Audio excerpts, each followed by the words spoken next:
right, welcome to another episode of Piecing It Together, the podcast where we take a look at a new movie and try to figure out what movies inspired it. And today on the show, we are talking about Deadstream, a new movie that just kind of came out of nowhere from writer-director Joseph Winter and Vanessa Winter, and starring Joseph Winter. And it's a found footage comedy horror film that I absolutely loved. And we have a great conversation coming up about it with filmmaker Josh Stifter, who's been on the show before, but he has a film out right now called Greywood's Plot. So we covered Deadstream, and then we're also going to talk about his film Greywood's Plot at the end of the conversation. So it's kind of a twofer episode today. We're talking about two movies. So that's coming up here in a second. Before we get to it, I do want to remind you, as always, to make sure you are subscribed to Piecing It Together wherever it is that you listen to podcasts. And we actually just switched podcast hosts. So now is especially an important time to make sure you're subscribed. Everything should have transferred over smooth, but, just in case, make sure you're subscribed wherever it is that you like listening to podcasts. And, of course, you can follow us on social media at PiecingPod and join our Facebook group, Popcorn and Puzzle Pieces, where we continue the conversation about all the movies we talk about here on the show. So with that said, let's talk about Deadstream. All right, we've got Josh Stifter back with us to talk about Deadstream, and I am so looking forward to talking about this movie. It's just so ridiculous. Josh, how are you doing? I'm doing really well. Yeah, I'm doing good. I'm excited. When you asked online if anyone wanted to talk about certain movies and Deadstream came up, I was like, oh, I'm so down. And I had just watched it like the day before Yeah. and absolutely loved it. I've watched it twice again since, so Oh, I'm nice. kind of obsessed with it. I absolutely loved it, and it fits in perfectly with some of the stuff like we've talked about on the show before. We did Malignant last year, which of course has gone on to a life of its own at this point. Yeah. But we have talked about our love of crazy over the top horror, and this fits squarely in that. And I think we'll have maybe some overlap from that conversation, but then also a whole lot of other aspects of when horror goes off the deep end in this movie, and that's of course what I love so much about it. Was this movie on your radar at all before? No. Like it just kind of popped up, right? It's like out of nowhere, Literally right? zero. And I'm Yeah. a film festival guy. Like I hit the film fest and I watch what people are watching and I pay attention to what's happening. But this movie must have got plucked up from one of the film festivals, but it played a little bit under the radar. Maybe it played at like Fantastic Fest or something like Sure. that, or even South by or something like that. But there's a lot of those movies that at those sort of higher tier festivals, horror festivals, tend to get the littler movies get lost in the mix because they're pushing the big movie. Like they have, the new horror movie from James Wan or whatever there. And so then these lesser movies kind of get thrown too low. I mean, it even happened with Greywood's Plot, my movie at Fright Fest. You're at Fright Fest, you're up against huge movies, Oh, I which is bet. hilarious because like it opened that festival that I was at with Greywood's opened with Neil Blomkamp's newest movie, and everyone went to it and walked out just like, "What is that?" Yeah. And then the rest of the festival, like everything was being compared to that in like a positive way. Like, well, at least it wasn't the Neil Blomkamp movie, which both is a positive and negative because I was going into it really hoping I was excited to see that movie, Yeah, and it was sure. not what I wanted, not what anyone really wanted, and now no one talks about that movie. Yeah. But yeah, I knew nothing about it. Then I saw Shudder posted it, and I was like, man, people are talking about this movie, and I'm a huge found footage fan. I know that found footage sometimes gets the crapped on. I don't know. I don't have a better way to say it, but Yeah, it fair gets the enough. short end of the stick. Mhm. But like every year, there's like 2 or 3 found footage movies that I'm like, I absolutely love this. I can't say that there's 2 or 3 drama movies I love every year, or 2 or 3 of almost any other genre. So, yeah, this one I went into with knowing very little and was very surprised. Yeah, I'm not as in on found footage as you are, but like when they're done well, it can be such a fun genre and so unique. And every time that a filmmaker actually like kind of knocks it out of the park with a found footage movie, it just elevates it so much because it's not like anything else that you've seen. And then when they are kind of the same old, then it is like everything you've seen, and then it's just not as good. But Yeah, which tends to uh, be the studio versions. So, like, sure, every year there's, like that's the thing about found footage is it's, like, completely 2 ends of the spectrum where you yeah, have the, like, Paranormal Activity movie that comes out every year, yeah, and it's just, like, the same rehashing of the same thing, and I watch about half of them, and I'm always like, "Okay, I that's something I did." And then, but then there's always the, like, host or the, Deadstream or whatever that comes out every year that I'm always like, "Okay, cool. This worked for me." yeah, for sure. Well, let's start getting into some puzzle pieces, and we'll talk more about this movie along the way. What do you have for your first piece for Deadstream?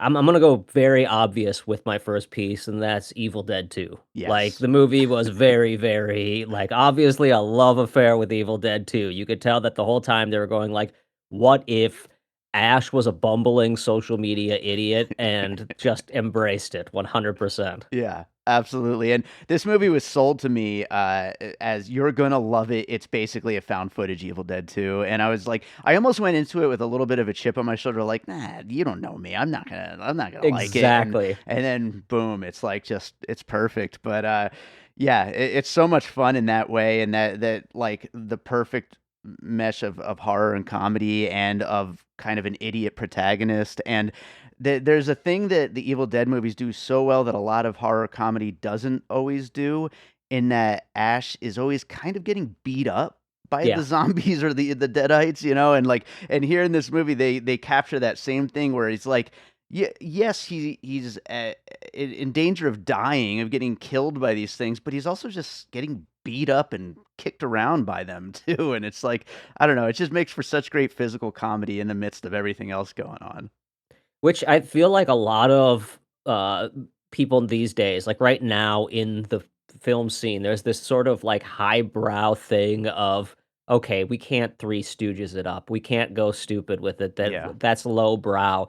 And the truth is it's not. It's funny. Mhm. Funny is funny. Yeah. The first thing you do to make a kid laugh is fall over. Like, babies find that stuff funny. We're not that different than babies. We're still idiots who laugh at things when they're funny. Yeah. And they did a really good job. There's a moment in the movie where he goes to take a piss, and there's like, it's right before we see the first ghost, I think, or something. I can't remember exactly the timing of it, but in the scene, I remember being like, "This is wonderfully lowbrow." Like, it's just this is so perfectly lowbrow. Yeah. I love, as a composer, I love, his cassette tape with the score, which Yes. he composed himself, by the way, the director. But, yeah, that I mean, that's just, like, such, like, silly, goofy jokes, like, and it just fits so well in here. It cuts through the tension of it actually being a horror movie at the same time. Uh, just great stuff all around there. It's pretty hard these days to make me, like, actually laugh out loud. I'm a visceral film watcher. Like, I react how I'm feeling, and I've noticed that over the past, like, 5 years or so, maybe 10 years, the only movies that really make me laugh out loud big tend to be kids movies. Like, Mm, Pixar, Disney movies will get a sure. visceral laugh out of me, and, like, Scorsese movies tend to make me laugh because 'cause they're Yeah. just so, like, like Wolf of Wall Street, I was laughing the whole movie. Yeah. But this one, the first time he reveals, like, his contraption to film himself Yeah. with the, like, audio, and he's like, I, like, audibly, viscerally, like, burst out laughing at Yeah. how, like, obnoxious that was because my brain started, like, wrapping itself around, like, "Okay, this is a horror movie. He's gonna be running from ghosts, and we're not gonna see this contraption through the movie probably very much, but we're gonna know it's there the whole time." As a filmmaker, that also must have, like, really been like, extra funny for you, like, to see all My that shit. Yeah, the movie I'm working on right now, Scumbag, is a movie I filmed during quarantine by myself in my basement, and that's the kind of stuff I did. It literally was like weird contraptions, GoPros hanging on wires from my Uh-huh. ceiling so I could film myself, stuff like that. And That's so awesome. seeing that, I was just like, this is so on point. Well, that's a great, segue into my first puzzle piece because, I'm gonna bring up Bo Burnham's Inside, a Nice. one man show about basically he's doing stand up, but he's kind of also like an influencer YouTube culture kind of guy in that special, and it's all POV. It's all just this one kind of narcissistic, obnoxious persona, like an entitled white guy who's like only worried about his follower counts and whether or not he's going to get canceled for things, and just just that whole culture of social media influencer YouTuber is captured so well in Inside, and this does it just as well.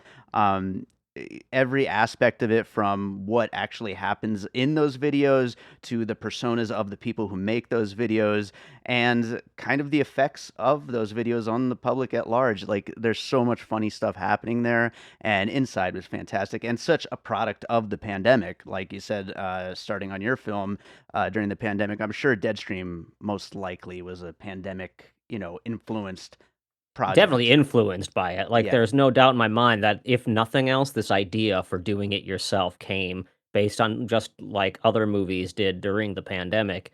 It inspired a lot of what's happening right now in films Yeah. in more ways than one. And I love that reference, and it also just made me realize, like, I showed the first maybe 10 minutes or so to my kids. They're 6 and 9, and because they watch YouTube videos all the time, and I was like, "You guys watch this guy," Mm. and they bought that he was a YouTuber. Like, they seriously could not wrap their head around the fact that it was just a movie, and I did the same thing, not so much like being like, "Hey, this is a YouTube guy," but there was one song in the Bo Burnham one that I played for my kids because I thought it was funny. I can't remember which it was. I mean, that's a few years old now, and I can't remember exactly what it was, but for the same reason, because I was like, this is like influencer mentality Yeah. and trying to show my kids like there's a positive and a negative to all of this YouTube stuff you're watching. But they watched the first 10 minutes of this movie and were just like, "Can we keep watching?" And I'm like, "I'm gonna watch it first, and then I'm gonna let you guys watch it if it's not too bad." And honestly, I think I'm going to let them watch it as one of their early like forays into horror. Nice. Yeah. Although with that being said, they have no my kids aren't I don't, like, censor them. They can watch whatever the hell they want. I don't Sure. care.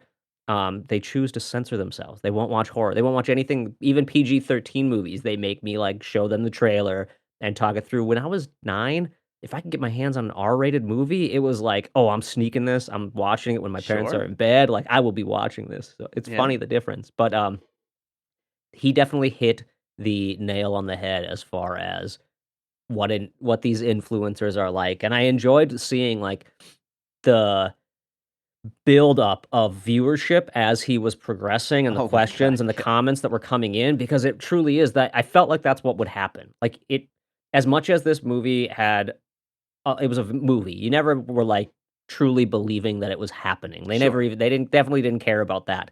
It's still in that world, I felt like I would be tuning into this. My buddy would have sent me this and been like, "Look at this guy. He's, like, making this crazy video. I Yeah. can't tell if it's fake or real or what's happening, but you gotta check it out." Yeah, and a lot of times in, like, these kind of screen life type movies where you're seeing YouTube in real time or any of that kinda stuff, like, the comments are just generic, like, whatever, but I feel like you could watch this movie and just focus on the comments, and there's probably so many jokes that you're missing by not looking at the comments on the screen during the movie, and there's so much funny stuff happening on there.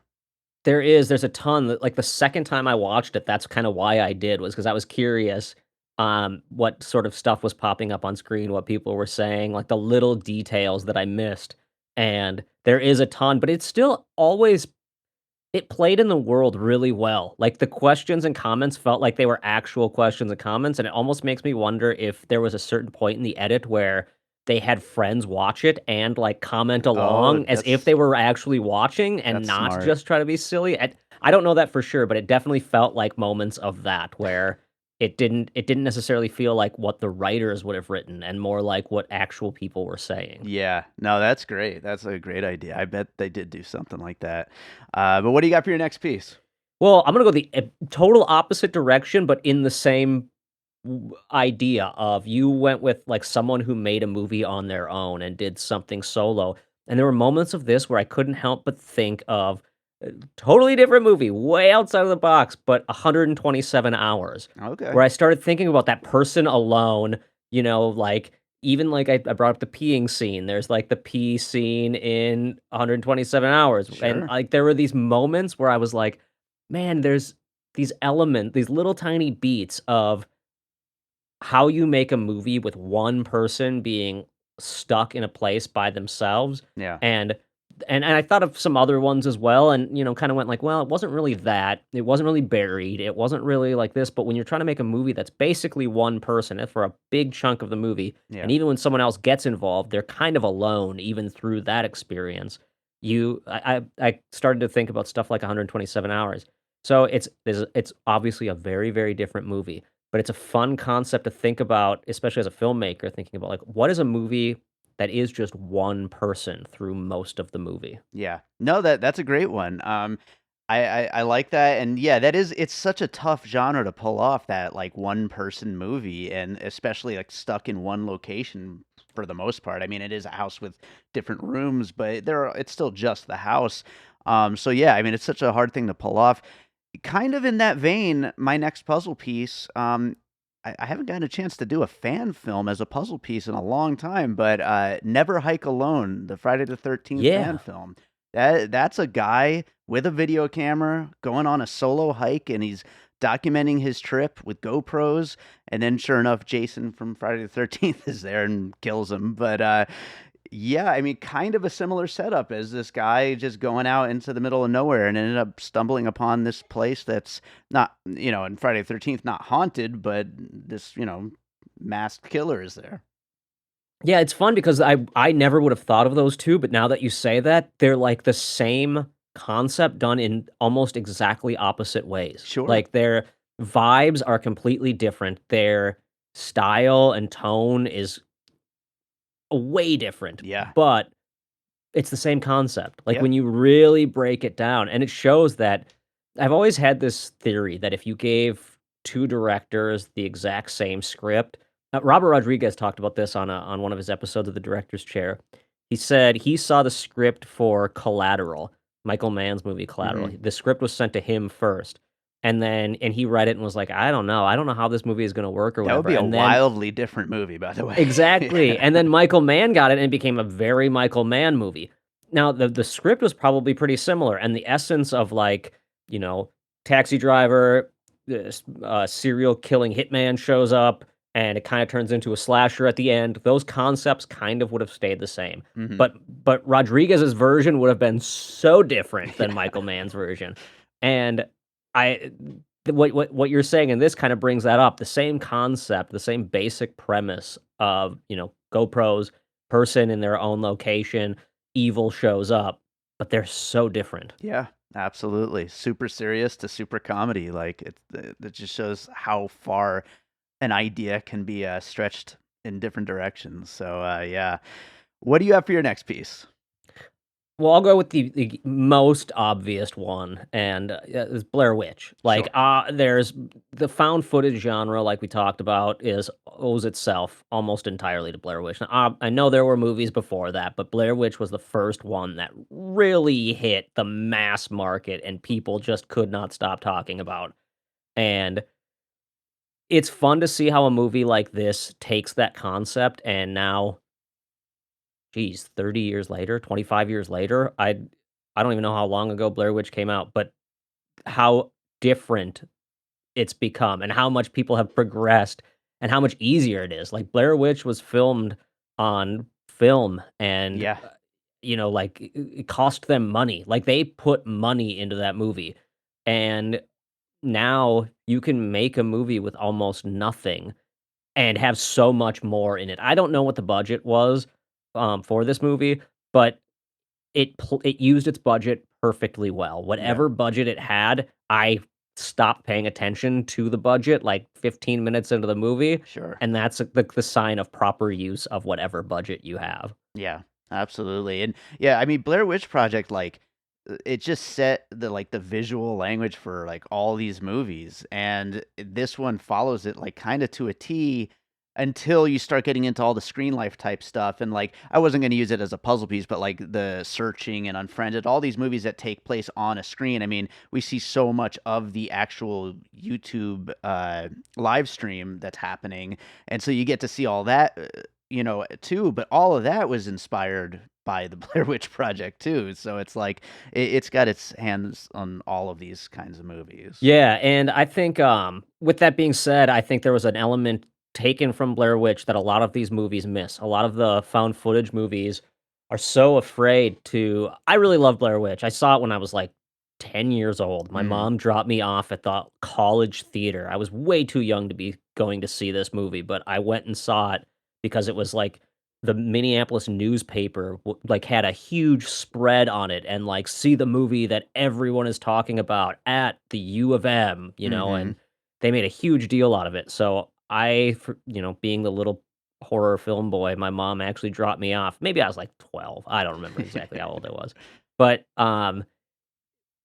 I in that movie, I've seen it quite a few times since, and the movie still works for me. And the reason I constantly like go back to it before I film a movie, or if I'm thinking about like what are my characters going to be like, is Blair Witch is something that people don't talk about. They talk about all the witch stuff. They talk about the guy in the corner and all of that stuff, but it does a really good job making its characters both lovable and obnoxious, and that's Sure. really hard, and a lot of found footage movies are terrified to do it. They want to make sure that you like their characters, because if you don't like them, I mean, a lot of movies these days have a struggle with this, where people wanna be comfortable watching movies, Right. and Right. when you make someone annoying and obnoxious, it's kinda hard. Going back to Greywood's plot, like, one of the things with Greywood's plot I wanted to do was not just make lovable characters. I wanted them to kinda be douchebags, and I wanted people to go like, okay, when things happen, it's okay, and we saw it coming because of the way they were portrayed. Yeah. Um, I was literally just thinking that, by the way. Like that it yeah,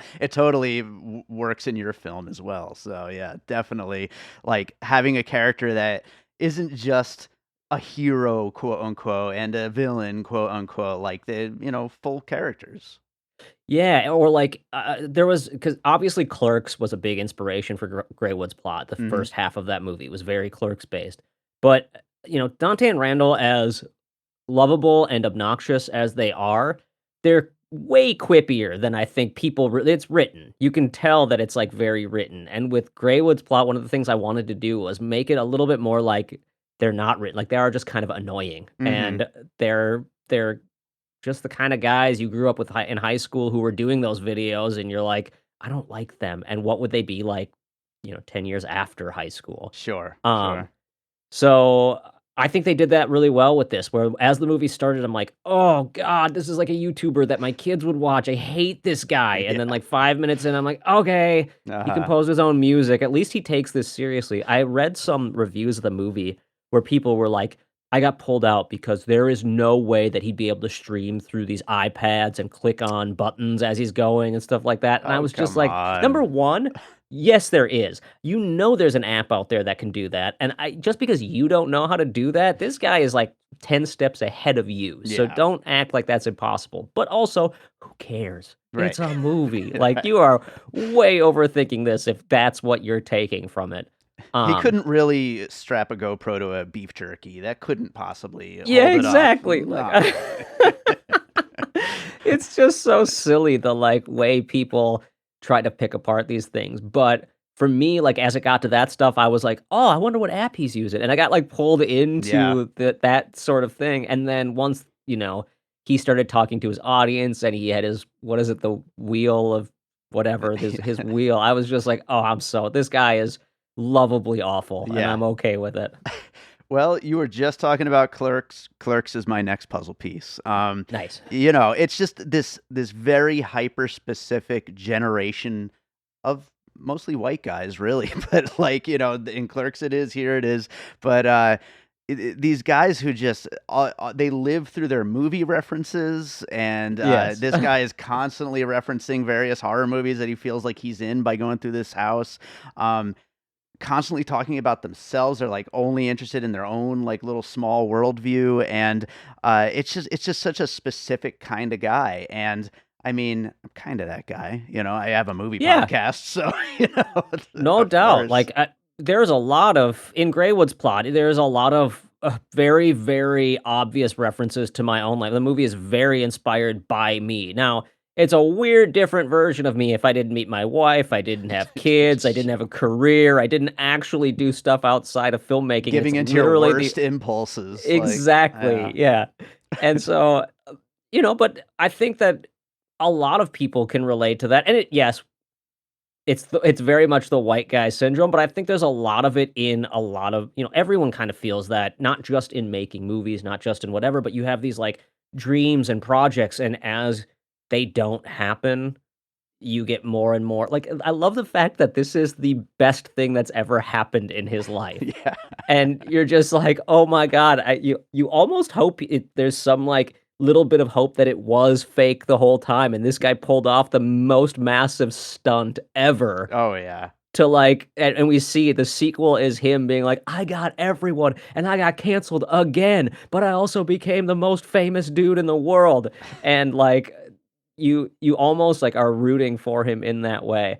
The same way with Clerks, they're awful and miserable dudes, and I mean, the better version of that movie is Dante getting shot at the end because which is, like, the deleted version, Right, right. because of the fact that, like, they're just miserable human beings, Yeah. and I, but they're also lovable. Like, I think Mhm. there's a happy medium to that where you enjoy watching them because and it's almost like watching a train wreck a little bit. Yeah, absolutely, and he's such a fun guy to kinda root for to lose, really. I mean, he's just because he's just so damn dumb, but at the same time, he's lovable, so it's like it's so, it's such an interesting character, but, what do you have for your next piece?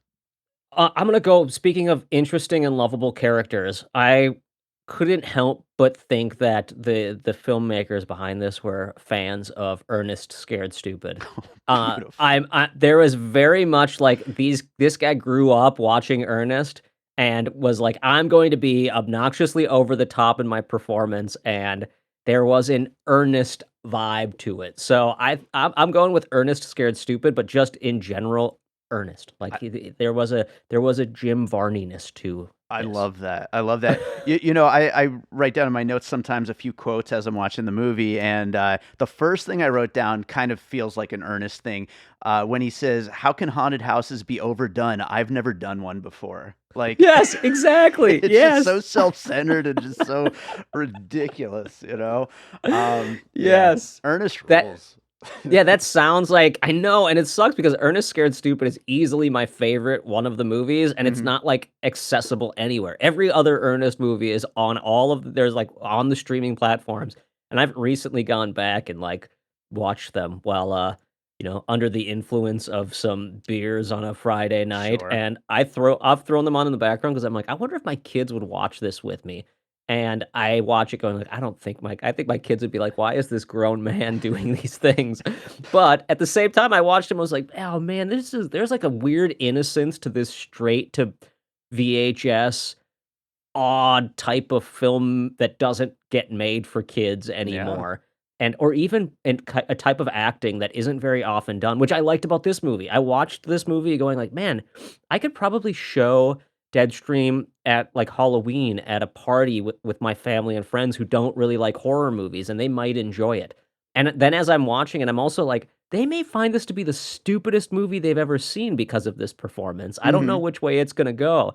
And to me, that's exactly what I love about it, is he's so big, and he's so, like, almost teetering on a Jim Carrey, Jim Varney big performance, but he also grounds it in horror so well that he has moments that feel like the funny, cool Bruce Campbell. Yeah. Like, Bruce Campbell is kinda cool at times, even though he's also kinda stupid at times. He Yeah. finds that happy medium. Absolutely. I would combine Ernest, Jim Varney, Bruce Campbell, and then uh, some other things that I was thinking about with the character specifically. I was thinking of some of the dumb people talking directly to the camera in shows like The Office and Parks and Rec, Yeah. specifically Chris Pratt and Parks Mhm. and Rec. I mean, the way that when our main character here in Deadstream like figures out clues and stuff like that, and he's like, oh, and he's like just so excited about these things and just so excited to like spout out to the camera that he figured something out and he knows what's going to happen now. Like all those things are like so childlike, I guess, in a way. And it kind of just adds to that character of YouTuber because I imagine I don't really watch any of those YouTube streams, but I imagine they have to have like a sense of excitement at all times from All beginning to times. end. I mean, From you see the thumbnail images on YouTube where they're like faces like shocked in the video. Like you have to imagine they have to constantly be like that. Dude, it is awful. Like, I can't believe he made it lovable in this, and Right. I think it boils down to the fact that, like, the movie is only, whatever, 80 minutes or whatever it is, Sure. and but, like, my kids will watch a movie that's, like or a YouTube video that's 80 minutes long, and they'll watch 4 of them in a day, like, Hmm. not they don't do I don't let them do that. They would if They they would, could, yeah. but they'll watch, like, these extremely long videos that the whole time, from beginning to end, it doesn't matter what they're doing. If these guys are, like, playing paintball, that's something actually exciting, or playing Minecraft, the entire time, they'll be like, "Ah! Oh my god! Ah, wow! Look at that! Oh my gosh, we gotta walk over here, go over there! Oh my god, guys! Guys, I can't believe, guys, this is crazy." They say "guys" so much. Oh God. The amount that the YouTubers say "guys," and it's become the new like of this generation, Yeah, and or "bro." They say "bro" a lot, and I thought "bro" died in the '90s, but apparently not, it's back. and yeah, it's back, and so it's just constant, it's like, "Bro, bro, bro, you are not gonna jump in that pool, bro. Like, do not do it. Do not do it. It is full of jello, bro. Oh my god, bro, you did it, bro!" Like, oh, it's awful, and that's like this guy. That's the kind of stuff this guy was doing, and at the beginning, I enjoyed the first I mean, like, I showed the first 10 minutes to my kids, and they watched it, and there's that scene where he's, like, on a dog sled in his underwear or something, and it's, like, just a ridiculous shot, and my kids were like, "Did he actually like, can I watch that video on YouTube?" I'm like, "Oh my god, guys, it's a joke making fun of that stuff." Like, it's oh, but it's true, that's what they do, that they hit the nail on the head. They love it. They love it. Well, what do you got for your next piece? Let's see, what do I so, this is a little bit of a spoiler, but oh, no, actually, it's kind of a Yes, yeah, it's a haunted house movie, there are ghosts, like, you spoil gotta away. you know that there are gonna be ghosts, but, at the end of the movie, in the last minutes of the movie, we get visuals of different ghosts, different Hmm. things, and so I instantly, as I watched this, was like I went into the same mindset that I went into when I saw I'm gonna throw 2 at the same time because there's a lot of these kind of movies, but I'm going with 13 Ghosts and Insidious. Like, Okay. at the very end, I got this vibe of like, "Oh, there's a world of ghosts." Like, they're setting up this idea that there is this creature and this creature and this creature, and I thought he did it really well because it didn't feel pandery, but it also didn't feel like he was just doing it for sequelitis. Like, I Sure. didn't feel like he was showing those going like, "You guys wanna see the double-headed baby?" Like, but it was very like, "Oh, this is messed up. Here's some cool visuals we're getting at the end." And I think that there's a thin line between being a bit annoying and like, trying to set up more monsters Mhm. and giving us cool visuals that are just like, "Oh, I like that. Now I'm actually in and I do wanna see more of that creature." Right, right. Um, and it's something I tried to do a little bit in Greywood's plot where I wanted to show people like Greywood's there's like the kind of dreamy sequence where dude is running through the woods and he sees like all of these tree monsters and then there's like this bat thing and we kind of see Doug has some stuff on his walls of like potential other monsters and stuff at one Mm. point. And we know like based on what he says that he's been doing other experiments through time.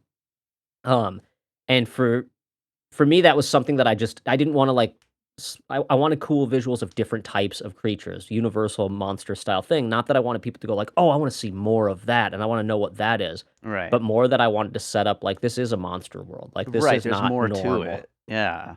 Yeah, no, that's smart, and that is, that's a fun way to add to the world, and, I hate to use the word world building, but, like, Yeah, uh, it's there's more to it. There's more than what you see in the movie, and you can let your mind run wild with that. and it's fun because, like, as a filmmaker, you film stuff, you don't know what the audience is gonna dig, you don't know what they're not gonna dig, what's gonna work and what's not gonna work, and originally, like, all of that stuff was explained far further in Doug Graywood's in Graywood's plot, in Doug Graywood's monologue, we explain, like, why that stuff exists and what Mhm. the tree monsters are. They had a reason, like and then we just cut it because we watched the edit, and we were like, "We don't need to explain this to the horror audience. They don't care. They're okay with it just being fun to look at and whatever." Yeah. And I thought he did a good job with that here, where none of that's really explained. Like, we understand why the one ghost is there. It's all from the diary. Everything's kind of explained, and the whole thing kind of works. And then at the end, when we see all this, I don't know if I'm ever really like, "Oh, I understand what all of these things are." I don't care. I Right. just liked seeing them, and it was fun. It's a haunted house, and that and It's a that haunted house. it works that way. By the way, I love that 13 Ghosts came up as a puzzle piece 2 weeks in a row. It was on our Hellraiser episode. Did it? So, yeah. Nice. 13 Ghosts is a weird one. I recently rewatched it, recently being like 2 years ago, but I rewatched it, because I had seen it when I was, like, a kid. I don't I've actually never seen it. okay, I it's a remake. There's, like, an original version, and then there's the remade version, and I've seen the original version, like, many, many, many, many years ago, and then I watched the remake a while ago, and then 2 years ago, I watched it again, and it's a flawed movie. Rewatching it, I'm like, there are some things in this movie that do not really work, Mm. but at the and are very based in the whenever it came out, early 2000s. Like, they're at the music cues alone. I'm just like, oh man. Whew. But just like the intro to, I really love Event Horizon. It's one of my favorite horror Oh, movies. I think that yeah. movie is just a blast. But every time I watch it, I'm always shocked at the first, like the intro credits of that movie that are just straight up like late 90s, like, techno rock, Hell yeah. fun music. I'm like, "How is this the intro song to this movie?" We Yeah. all like, this is so strange. Um, but 13 Ghosts has some really cool visuals and goes pretty far with how nasty some of its stuff is, and this one, there was a couple of the monsters that you only see for, like, a beat, and I'm like, "Oh, that's nasty, that's cool," Yeah. and I think that's the key to it, and Insidious obviously did it as well with, like, all of the, setting up this universe of ghosts and then just building on it, and it's something that I've always really wanted to do as well, with, like, the Good Exorcist universe is the one that would kill to be able to show the Yeah. demons and what the demons are. It's why I started the Good Exorcist or the Father Gill comics, is because I want to be able to, even if I can't afford to make them myself, I can draw the pictures. So I'm Sure. going to show as many weird demons, the demon that pees bees and whatever else. I've got one. I just wrote an issue that I'm working on right now that's all about Father Gill being tortured by like a demon that looks like a goat-faced, weird, long monster with, like, hanging udders who's, like, attached to this, like, teenage girl through an umbilical cord that's coming out of her mouth. Like, that's the visuals that I wanna do are these messed up visuals, and, seeing these movies that do get away with it, it's always pretty cool. That's awesome. That is great. My final puzzle piece, and this one is too new to truly be an influence, but I think makes a really great companion piece with Deadstream as a 2022 movie.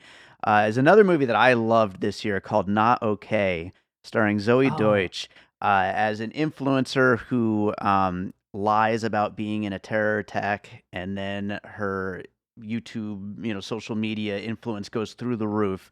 And another takedown of influencer culture, and she's so unlikable that they actually, and it's part of the joke, of course, but some people got their feathers ruffled on like the Twitters of the world and stuff like that. They actually put a warning at the beginning of the movie, warning this movie features an extremely unlikable female protagonist, which is hilarious, and people should have understood that that's a joke.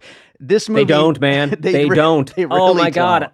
In Greywood's plot, there's a scene at the beginning of the movie where my mom and I are sitting around talking about how Asian food is dog meat, and people get mad at me, and I literally call it like that's racist to say, and they're not supposed to be lovable. These people are she's talking about like how she shouldn't have had her son.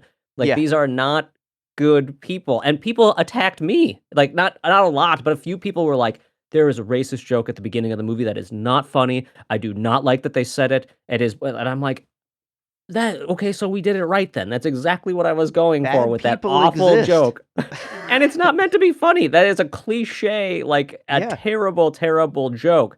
The joke becomes that my mom is telling me to go do drugs, get out, and like just awful to me. Like that's what I wanted to be funny. Yeah. Um, and so I can definitely see that. Like Daniel and I actually did a version where we cut that the joke about eating dog from it, and I was like before anyone complained, Daniel brought it up, and we cut it, and we're talking about it, and I'm like, "Nah, man, I gotta keep it in." Like, it goes against my instinct of why that joke was in there in the first place, and we don't think that joke is funny. We don't laugh about that. It works because of this. So I haven't seen this movie. I know of it, and I have been meaning to watch it, but I haven't watched it yet.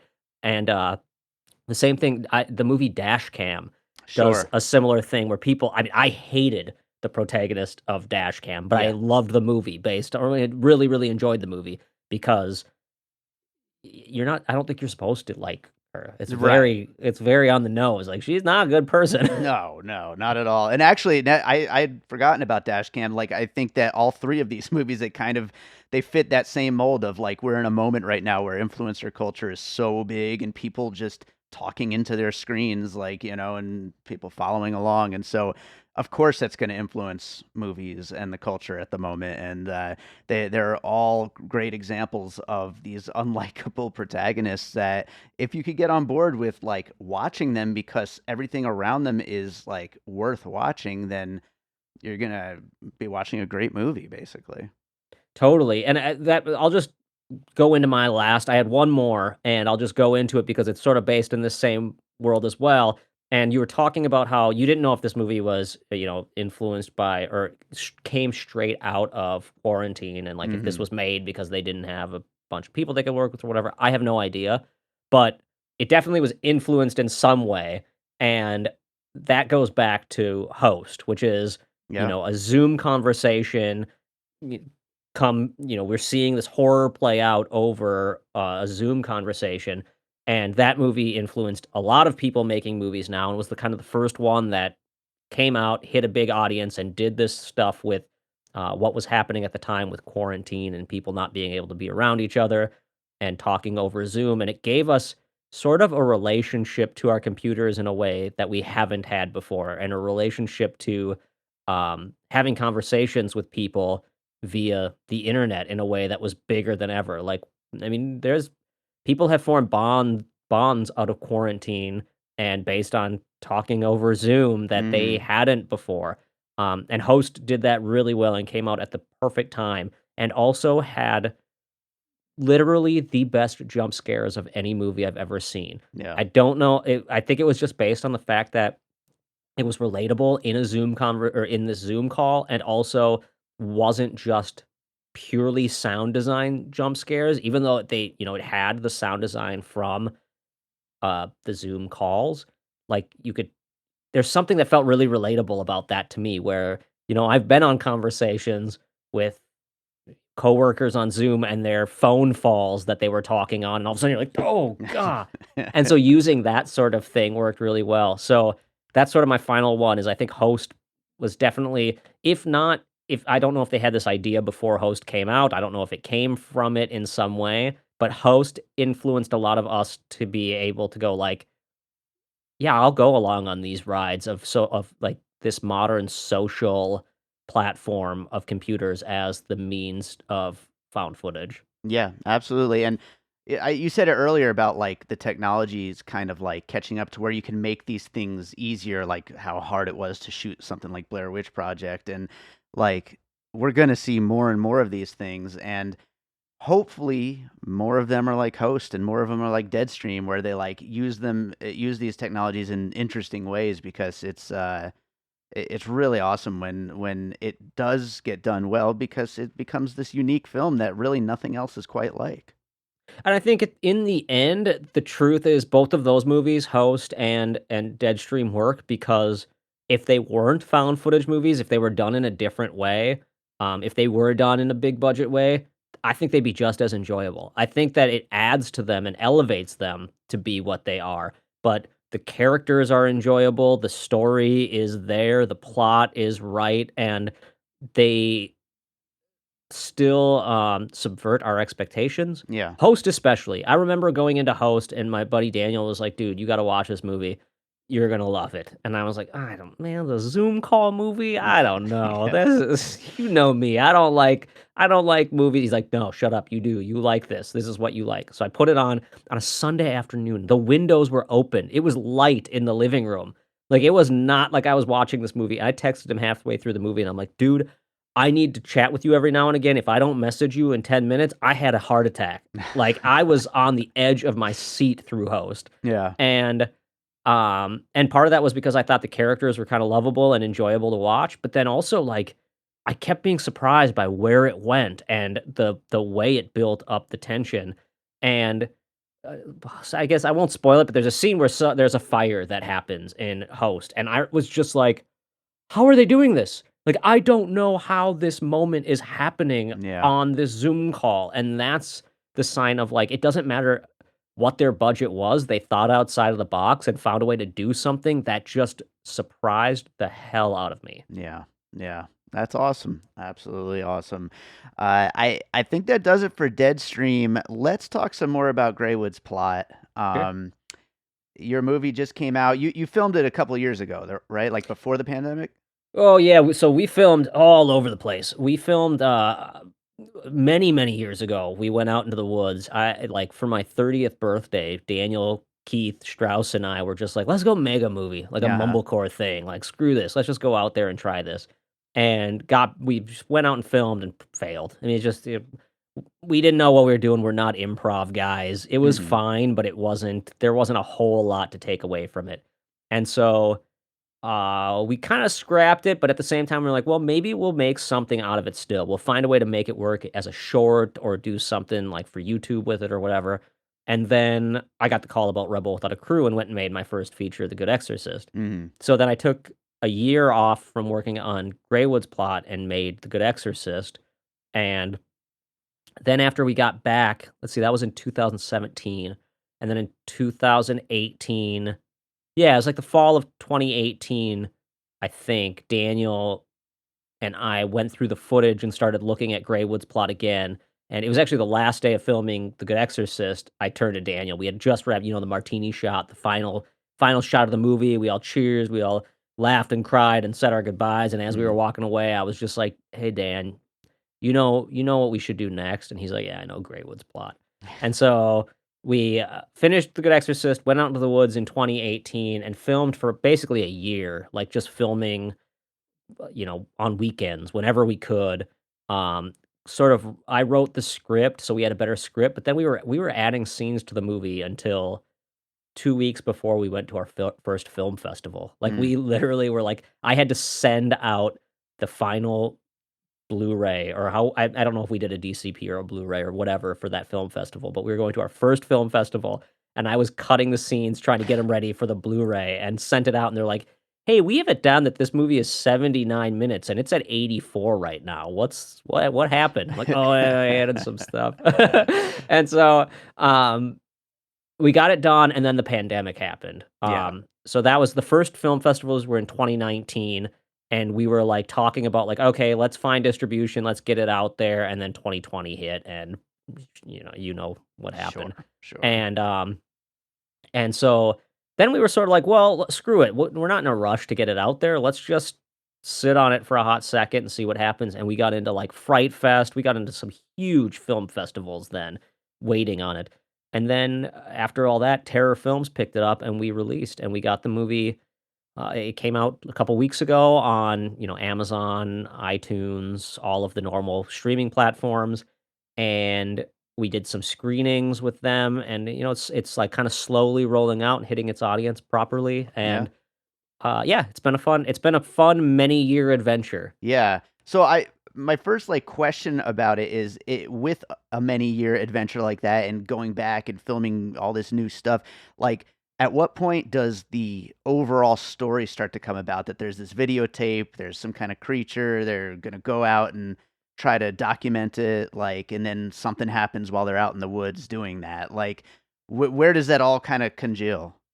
Yeah, so I think so it started with, I always wanted to make a movie where Dan played like a Dr. Frankenstein character or a Dr. Moreau character, and Yeah. I play the creature that he creates. I don't know Nice. why, but that always just sounded like a fun, like, Daniel and I have been friends since we were in kindergarten. So we went to kindergarten together. We met, started making movies together as little kids, and had some uh, diverting moments where we thought we were gonna go be pastors, and there was all sorts of different things along the way, and we ended up on Greywood's plot in our early 30s and late 20s. But I always had this concept that I wanted to do this movie, and then we went and, Daniel and I both got married to other people, we had kids and did all this other stuff, and I just hit a certain point where I'm like, "Dude, we never made a movie. Yeah. Like, how did we get this far in life, and we didn't do the one obvious thing?"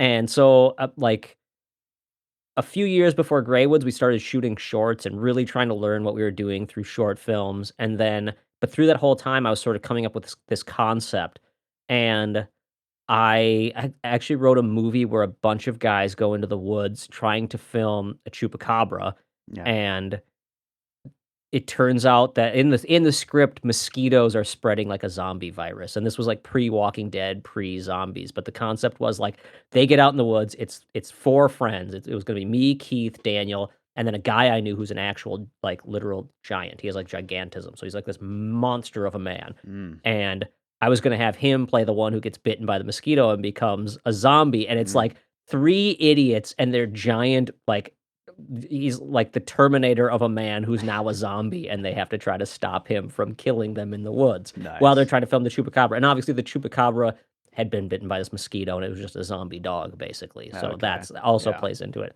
So anyway, that whole concept sort of like flipped, and it became okay. Well, what if we just break this down and simplify it, and we take that other concept, and it's you and two guys go in the woods after getting this tape and they're trying to make a chupacabra documentary, Yeah. and then, the owner of the land is who he is and turns one of them into a Spider-Man. Originally, it was gonna be a Spider-Man movie, Okay.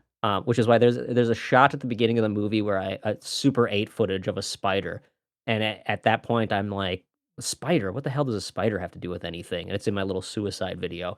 He's like, "What does a spider have to do with anything?" And that's like an inside joke to myself because, like, Nice. what did a spider have to do with anything? Yeah. I just thought it'd be fun to be like six-legged and just like or eight, six-armed and legs and just be like, "We're gonna be so famous." It's like alternate Um, universe Easter eggs.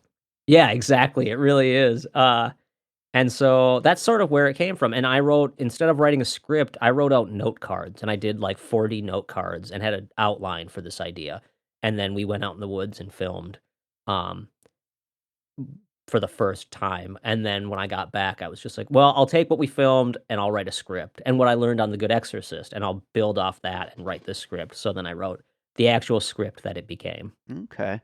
So I feel like, aside from it being a horror movie, aside from there being the monster stuff, like, uh, I as a film about people making a film, I've noticed lately that a lot of films like that tend to focus on the friendship between the people making the film, and I feel like that's a big theme here too, obviously, with this being your real friend in real life, and, why do you think that is, that movies about making movies always tend to focus on the friendship between the people making those movies?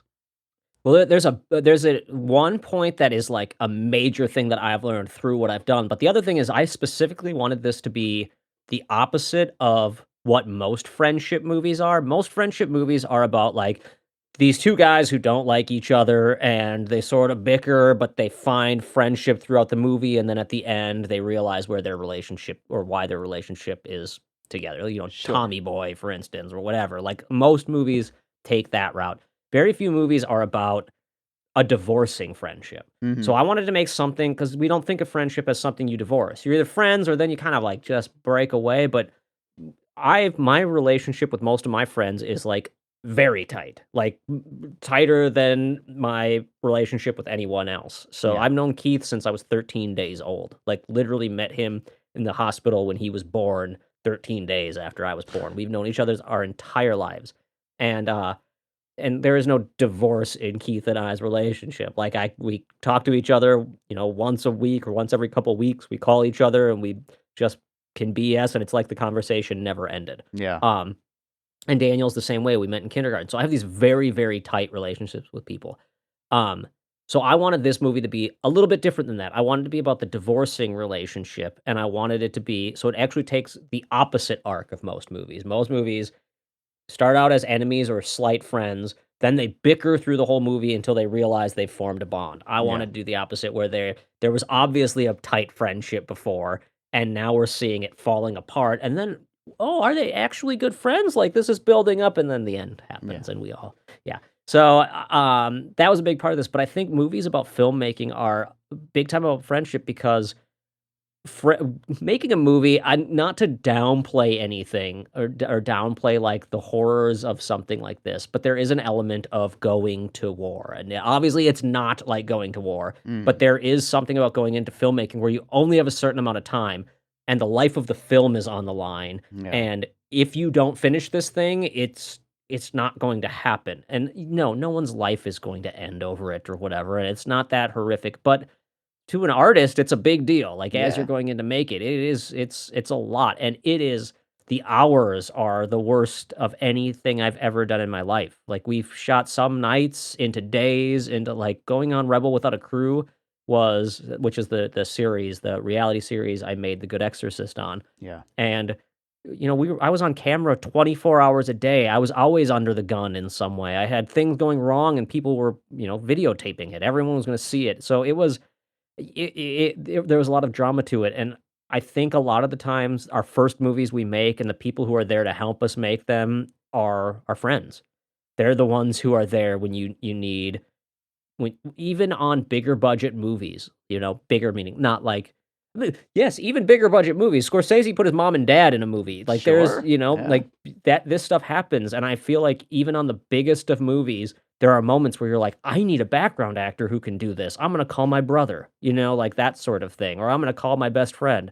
And so yeah, I feel like that's a lot of the time where it comes from is because we are making these movies with our friends and they're all it's something that we all relate to and is very personal to us, and, like, our those sort of whether it's even just about making movies or just about these important moments in our lives, as an artist, making movies is very important to us, Yeah. but even if it's just, whatever, our friends are the ones that, we have around for these moments. Yeah. Absolutely. So, creature stuff I know is super important to you, and I'm just wondering a little bit about the process of coming up with designs, like how you get there. Oh, man. So this is a late in life realization that's been coming up in a lot of interviews, and that is I am a visual person who doesn't have, uh, I don't have a visual brain. Mhm. Like, I can't see things in my head when I talk about them. I can see the words, I can figure out what they are, but until I put them out into the world, draw the picture of it, it Yeah. doesn't exist. There are a lot of artists, and 'cause it drove me nuts, because I watch artists who can draw these pictures that are like, pencil art that looks exactly like the thing that you're looking at, and Right. I can't do that. My brain doesn't work. There's not like I see this and it comes in and it comes out. Instead, it's like my hand and my brain can kind of connect, and all of a sudden there's like an eyeball hanging out of a face and tentacles coming out of a girl's mouth into a demon or whatever. And so for me, like I need to get these concepts out of my head, and the only way I can do it is visually. Like my wife will say, "Hey, what would you think of this rug in the living room? What do you think that would look like?" And I'm like, No I clue. I don't know what it would look like. Let's put the rug in the living room and I can tell you. Like, I Yeah. have no idea, which is interesting because I dream extremely vividly. Mhm. Like, I can see everything I dream like a movie in the third person with camera angles and Yeah, sound yeah. effects. And so I don't know what in my brain causes these things to happen this way. But so a lot of the creatures they come from like me putting a pen to paper and being like, I need this visual to happen. Yeah. So, like, The Dog Man was very much based on I mean, that was Strauss and I working together on the actual cowl for that, but it was, me drawing pictures and showing him my dog and being like, "What does that look like in flesh form? And where what does this become?" So that's why, like, my dog is in the beginning of Greywood's plot because I want people to kinda, like, connect these 2 weird elements together, Yeah. even if it's only, like, just barely in their head that they're like, "That kind of looks familiar," the pointy ears and the weird little snout and stuff. Um, or The Good Exorcist, a lot of times it's just me challenging myself to go, "Okay, I have a teddy bear. What does that look like evil? How do we make that evil?" And Yeah. So there's like a fun element of being like, okay, what do the teeth look like? What do the eyeballs look like? How do I add a tentacle to it? What do I do here?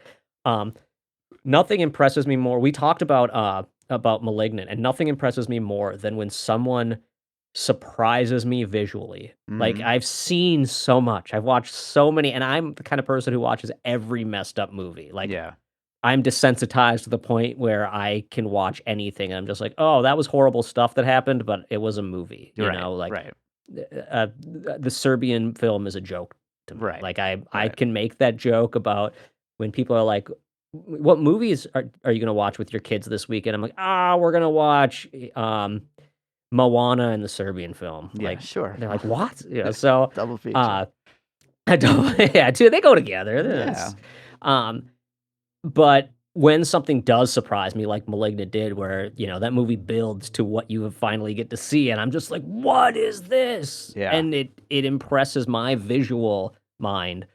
I That's what I love that, and that's where a lot of Greywood's plot stuff came from, where I'm like, "Okay, how can I surprise people in some way visually?" Whether that's, the mutilation that happens, or forcing one thing I've realized is a lot of people do visually see things in their head in a way that I don't. And so letting their imagination run with it can affect them more than showing it to them. So like a Yeah. lot of the facial mutilation stuff, I kept it out of focus in the scene. And there's people who will be like, "Oh, there's that one shot." And I'm like, that shot doesn't exist. Yeah, you don't You see saw that. something that never happened. That's funny. That's great. Well, I wrote down a few puzzle pieces here for your film, so I'm gonna run them I by love it. you, and we'll see what you say. You already brought up Clerks as an influence, so we got that one out of Totally. the way.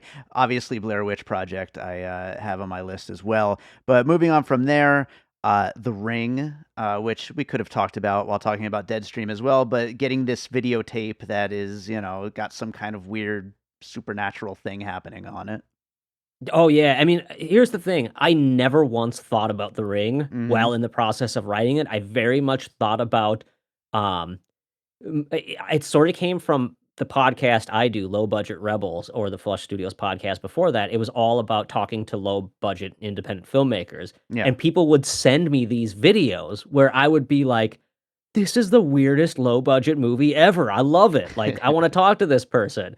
And so there was this element of the surprise of getting that thing and being like, "What is this? I just got given a gift for the next podcast. Perfect. Yeah. This did it. I didn't have to go hunt for someone to be on the show. They brought it to me." Nice. Um, but The Ring is definitely an influence in that, like, I always love the concept of getting the gift, getting the tape, the Mm. thing, and the horror that it becomes afterwards. And it's funny that you bring it up though, because I haven't thought about The Ring in a long time.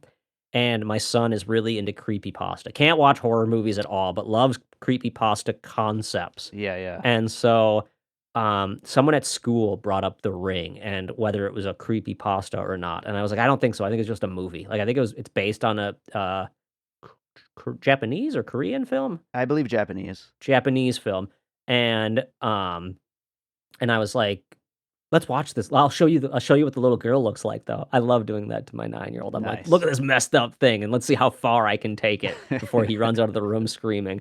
Yeah, Um, that's a scary visual.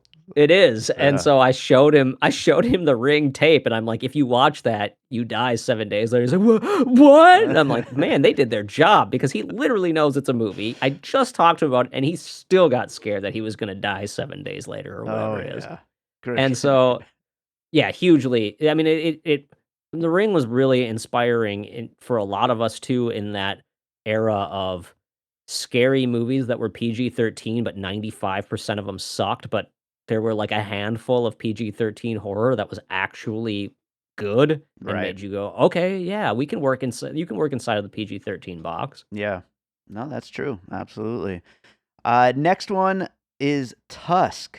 Uh, Yeah, yeah. that was a big I mean, so the concept came I worked on Tusk. I did animation for Tusk, Oh, awesome.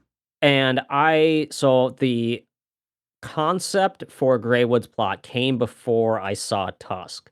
And, it was weird because Tusk kept getting compared to the Human Centipede, and Mhm. I kept being like, but it's way more like Island of Dr. Moreau, Frankenstein, like, way more like that stuff, like the thing I wanted to do.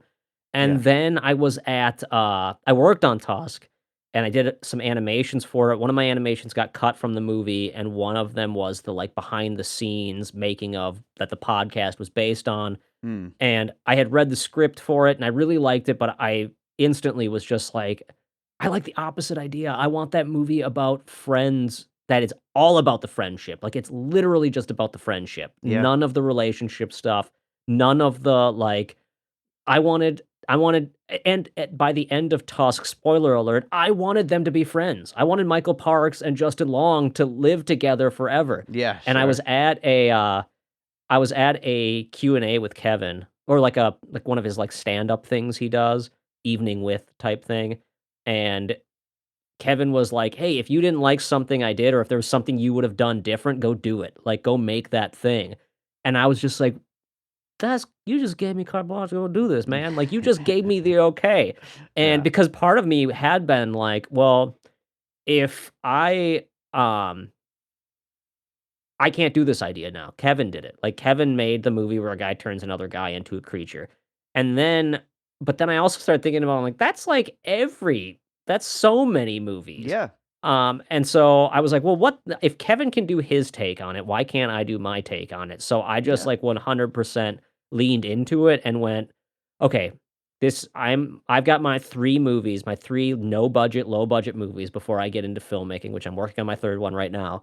I'm like, what are these 2?" And I did The Good Exorcist, which was sort of my take on, like, Sam Raimi meets Tim Burton with a little bit of Napoleon Dynamite thrown in, and I Mhm. was and also my take on PG-13 horror, which Yeah. is comedy, like PG-13 comedy horror. Even though we're in this weird area because we say the F word too many times and we, like, have a dude walking around in his undies and, like, these PG-13 weird. plus. Yeah, so we get Yeah. PG-13 plus. We would have got the movie kicked back to us and been like, "You can't say we'll rape your soul in hell for 1,000 eternities." Like, you gotta take that line out. Yeah. So, that was my take on that. But then Greywood's plot, I went back and I was just like, "Well, what's my take on what Kevin Smith's career and also Universal Monsters Yeah. and, like, if I and Ed Wood." Like, it Mm. was Kevin Sure. Smith meets Ed Wood meets Universal Monsters. Yeah. Um, And and and then Island of Dr. Moreau, which is also and on my Island Doc list. Yeah. yeah, and a little bit of, there's a few other that get thrown in there, like, I mean, I guess they're all kind of Island of Dr. Moreau related, but regardless, Clerks and Tusk are it's kinda like 2 movies smashed together, but then my version of it. For sure. And one of my gripes with Tusk, I do like Tusk, but one of my gripes with it is the fact that Kevin isn't a horror fan, and he doesn't like blood. In fact, I put blood into a few of our animations, and he was like, "Can you cut the blood, man? It's just too bloody." And I love blood. Like, blood is my Yeah. go-to. Ironically, I hate it in real life. I pass out at the sight of blood, like, Nice. instantly. Yeah. Um, but in movies, I find blood to be amazing, and so one of my gripes with Tusk is that we never got to see that much blood. We never got to see the gore. We got to see the and I think the movie go like the comedy is in like the walrus. I didn't want the comedy to be in the creature. The creature to me was important. I wanted the comedy to be in like other elements like Mm. I didn't want people to see the dog man and laugh. I like just like I don't like it when people see the creature from the Black Lagoon or the wolf man and laugh. Like, I think that those creatures are cool. Not that I don't think they do, but I remember when I was a kid, there was an element of like making fun of Universal monster movies. Like, that was the Sure. cheap movie. And now as an adult, I'm like, that wasn't cheap. They were using what they had. They were innovating. They were doing things that no one else had ever done. And that's kind of what I wanted to try to do. And not I want to do things that no one ever did. I think people have done stuff like what I've done, but something that I've never done, something that I've never seen done with like $2,000. Like, I wanted Sure. to try to do it with nothing, like Ed Wood would have done. Yeah, absolutely. Last one on my list is Ben Wheatley's In the Earth. Another movie where people go out into the woods and then just in very small locations with like small amount of actors and horrible things happen once they get out there, you know? Man, I don't know if I've ever seen that. I've heard of it. Maybe I have. I'm trying to think of. It came out in 2020. It was like right at as the pandemic was opening. It was like one of the first movies to come out after like the quarantine part of the pandemic had You know ended. what? I never saw that movie. I remember hearing about it a bunch, and I never checked it out. I gonna have to watch it Super because weird and great score. yeah, there was a bunch of movies that came out right around that time, and I totally like, the pandemic should have been the best time to watch movies, and it literally became the worst time to watch movies. 'Cause you're Like, it just working on all became a this. yeah, well, I was working on movies, I was in Minneapolis when the George Floyd murder happened, so we had, like, 5 months and working at the news. Like, I Mm, was working at the news when Minneapolis was burning down, and I was jeez. sending footage to CNN and everyone else, and Fox and everyone to get the news out there, so that was, like, our camera guys, and I was the editor, like, sending it off and trying to Wow. find the footage, so my life went in a weird different direction at that point. And so I missed a lot, and I'm sort of that's actually the last, like, year I moved to Atlanta and, not because of the Minnesota stuff, it just completely unrelated. Yeah. But I moved to Atlanta and, um, I put a projection screen in my living room, like a giant projector. I've always wanted to have, like, a drive-in theater in my living room. So Yeah. I put that in, and now I've been able to go back and actually, like, watch the movies that I missed over the last 5 years, which has been fantastic to go back and actually take, a couple days a week to sit down and I work from home too, which is nice because I'm home at 8 o'clock. Kids are in bed, and I can actually watch a movie now. At the Oh, news, that's I was at the nice. news till, like, 10:30 or whatever, I couldn't just sit down and watch a movie. So, I've been catching up, so I'm glad you brought that one up because that was one that was on my list, and, I've been meaning to watch. Awesome. Or not meaning to watch, I totally forgot it existed, and now I should. Now But, you will watch. there are movies like that where, people go out into the woods, messed up things happen. I mean, Evil Dead was the cabin itself is a big piece of that going out to the woods. What's my take on Evil Dead? Sam Raimi is like easily one of the most influential people on me.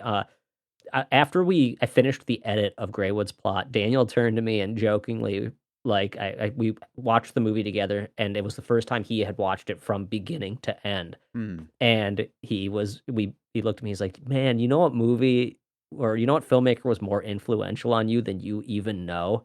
And I'm like, "Who?" He's like, "David Lynch.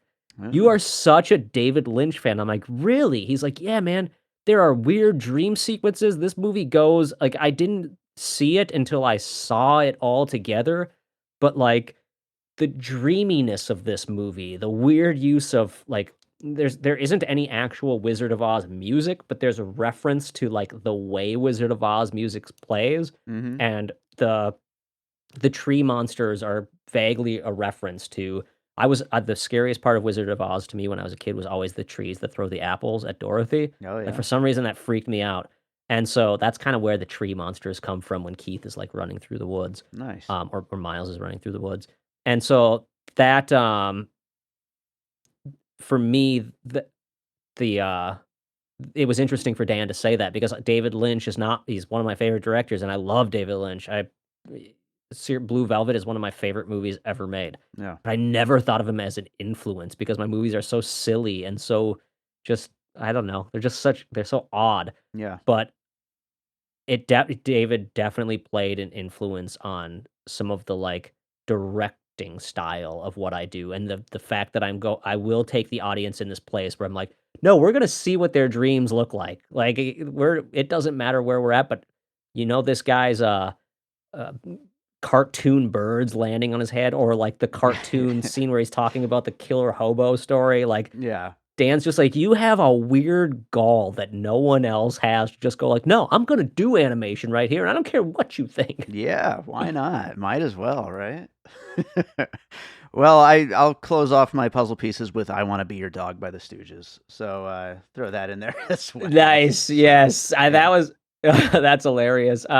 When we were when we were making, Greywood's plot, we were trying to think of what songs we wanted, what, covers, 'cause I knew this movie wasn't gonna be comfortable for people. So I'm like, the only way I'll give them a little comfort is if I play songs that they know, but I can't afford the rights to anything. So I'm gonna Sure. get public domain songs, from the 30s and 40s or that no one knows where they came from. and I'm going to have friends, musician friends, recreate them. And luckily, I have a ton of musician friends. And I reached out to them and I was like, "Hey, would you be willing to do a cover of this?" And just luckily, a lot of people were, 3 people were willing to do it. And originally, Greywood's Plot actually had 2 contemporary songs in them that I was gonna get the rights to, Mhm. um, just like kind of underground bands. And I ended up cutting both of those songs out and replacing them with other tracks. Okay. But while we were thinking about songs, I remember at one point Daniel jokingly was like, "We need something with dogs in it, like Get Along Little Doggies, but not that, but something like it." And I was like, "I think we can use Get Along Little Doggies." Yeah, Like, I why think not? that's a old song that we can use, and we did, and that was one of the songs that made it into the movie. Nice. That's awesome. Yeah. It's fun when you can throw a little again, it's almost like an Easter egg kind of thing, like getting a song Yeah. that like just kind of fits in so perfect like that. Yeah, because in my head, the cabin was always more important, so it's Home on the Range, because home plays a big part of it, and Home on the Range also always kind of felt a little bit like, There's No Place Like Home. For some Sure. reason, I always put those 2 things together, and there's a lot of Wizard of Oz concepts in this movie. So Home on the Range was a big one, and then House of the Rising Sun. I Mm, dig that track, and it's one of my dad's favorite songs. We learned it on the guitar. It's one of the first songs we learned on the guitar together. yeah. So I was like, my dad's gonna hate this movie, absolutely hate it. But like there's nothing my dad will hate more than like a couple, beta males being idiots and then gore. Like, my dad hates all of that. Yeah. So I was like, if anything, and he sits through the movie, I need to give him something to compliment me on. So I know he still hasn't watched it. Or if he has, he hasn't brought it up. But when he does watch it and he brings it up, I know exactly what he's gonna say. And that's like, that I really like that version of House of the Rising Sun. That was really cool. Yeah. Gotta have something to hook them in there. So yeah, that works. Well, we'll just close it up with: is there, like a story or something from the making that you'd like to share that maybe you didn't get a chance to talk about? Oh man, it's funny because the making of movies are so complex. I think, and for me, you know what? This is a really weird story, but I'm just gonna throw it in there right now. Everyone right now is talking about Terrifier 2, Mhm. and she'll never listen to this, so I can say this here, and she probably wouldn't be that mad if I said it anyway, but who knows? But I'm gonna tell the story anyway. Um, Everyone's talking about how people are throwing up and passing out at Terrifier 2, Yeah. and at our very first screening of Greywood's Plot, Daniel's wife was super nervous to watch it, like, super paranoid to check out the movie, and she'd seen it, like, in different iterations, but it's the first time seeing it in a theater, in the dark. It's just a different experience. Sure. So she had had some drinks beforehand, and this just made me think of that because I wanted to send the joke to Daniel of like, "Hey, we never had anyone throw up or pass out in our movie except your wife drinking too much at our premiere." And It she did counts. not throw up or pass out, but she did do the funniest thing I've ever seen in a movie, and that is forget that she's watching her husband on screen and start thinking of it completely as the character, and was, like, annoyed with the character and Nice. so mad at her own husband, who, she had forgot was him, and, like, she's drunkenly sitting there in her seat going like, "This guy's an asshole. Yeah. Doug Graywoods, what a jerk, what a piece of shit." I thought that was the funniest thing in the world. That's awesome. That's the real feedback that you want from It people, is. you know? And that premiere screening was in Minneapolis, and it was, like, all friends and family. And it was so fun to hear friends and family's reaction because half of them, more than half of them, aren't horror movie fans. So, like, the second that stuff starts happening, you just like the air left the room. Nice. And uh and then you also got like just the reaction from people as we were watching it. But it's always being in the theater with people it's the most important thing. It's what I think film festivals actually help serve the independent filmmaker for is if you were to do like a test screening of your movie, you would have to rent out a theater. It would cost you, hundreds of dollars. Plus, you'd have to set up your DCP. Plus, you'd have to bring in the audience. Yeah. Like, it's such a challenge. But treating the film festival like your test screening is so advantageous. So many people, they uh, make their movie, they go to film festivals, and then they release that version. I tweak the hell out of it after every single screening where I'm Yeah. like, "Oh, yeah, that audio didn't work, that scene didn't work, I'm gonna cut this, cut this, cut this," because I felt different with this audience of horror fans than I did with this audience of comedy fans.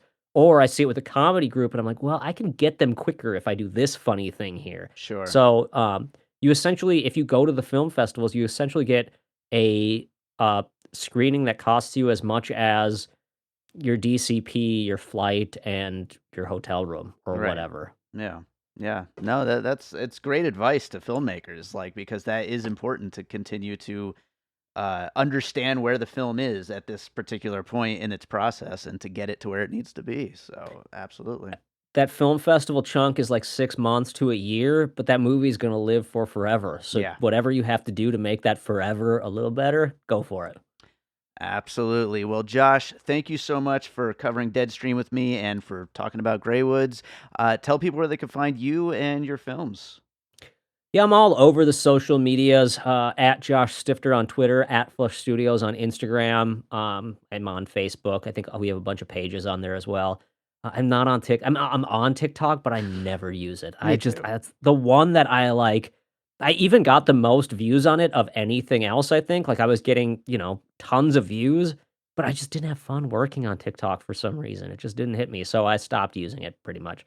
But you can go to joshstifter.com to see a bunch of stuff. I actually right now, hopefully they aren't sold out by the time this airs, and they shouldn't be. But I'm selling my first movie, The Good Exorcist, on Blu-ray, a T-shirt, the first 2 comics of the Father Gill comic series, and they're like the very first 100 presses, which are like one of a kinds because I'll do not one of a kinds, but one of 100s Yeah. because I'm gonna be changing the next issue. So if you want this or changing them with the next printing, fixing some things and whatever. So if you want that weird version that no one else has and it'll be autographed, the Father Gill box set, the Good Exorcist box set is available at joshstifter.com. And Greywood's Plot, you can see that terrorfilms.net is a good place to go to find out where it is. It's coming out through Terror Films, and it's available on iTunes, Tubi, Amazon, all of the normal culprits where you can find digital, and there will be a Blu-ray hopefully coming out in the next few months. Awesome. Well, I will have links in the show notes.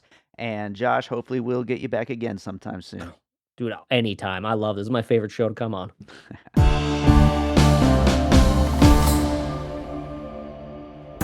I'm Josh Bell. And I'm Jason Harris, and we co-host a podcast called Awesome Movie Year. Each season, we take a look back at an awesome year for movies, which is every year. We deep dive into these specific years, and we pick out why they were such great years for films. We go over the biggest hits, the biggest flops, the best pictures, some personal picks, some cult classics.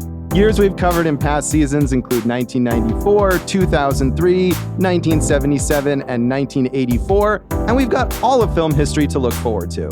So check us out at awesomemovieyear.com or wherever you listen to podcasts.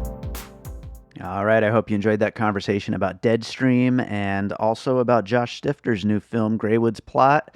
Make sure you check out both of those films and make sure you are subscribed to Piecing It Together wherever it is you listen to podcasts. I told you at the top of the show that we just switched podcast hosts, and so I'm pretty sure everything went smooth, but there's a lot of ins and outs and buttons to push and things to do, so just in case, make sure you're subscribed. And of course, if you like what we do here on the show, you can rate and review us. We'd appreciate your 5 stars over on Apple Podcasts or Spotify or Good Pods, wherever it is that you could do that. We would definitely appreciate it. And we are on social media at Piecing Pod, both Twitter and on Instagram, and then our Facebook group, Popcorn and Puzzle Pieces. Last but not least, I want to let you know about our Produced by David Rosen Patreon, where I post bonus and advanced content from Piecing It Together, as well as bonus content from Awesome Movie Year and stuff from my music career. I am currently I'm done with my new album, More Content, which comes out later this year. I'm currently getting all the distribution things in order and all that kind of stuff, artwork, all those things. But it's coming soon. But I will be posting more snippets and sneak peeks on the Patreon, and people who subscribe to the Patreon will get to hear the album first. So sign up if you want. Lots of great content. So that's patreon.com/bydavidrosen.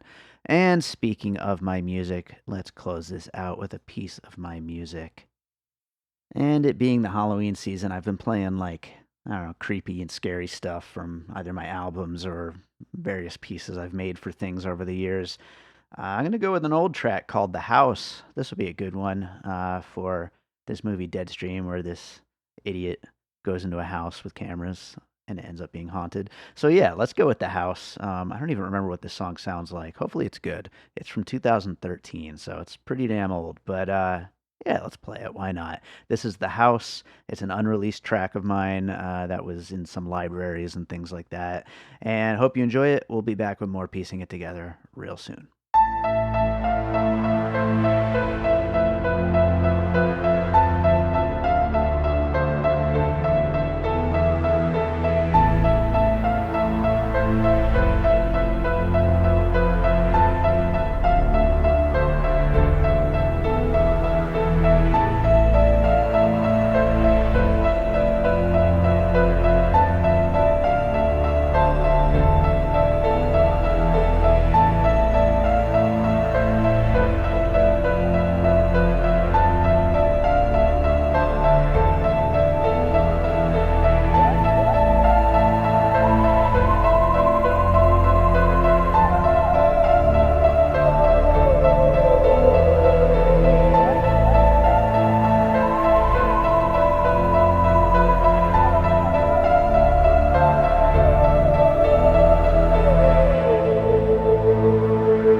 An All Points West production, produced by David Rosen in Las Vegas.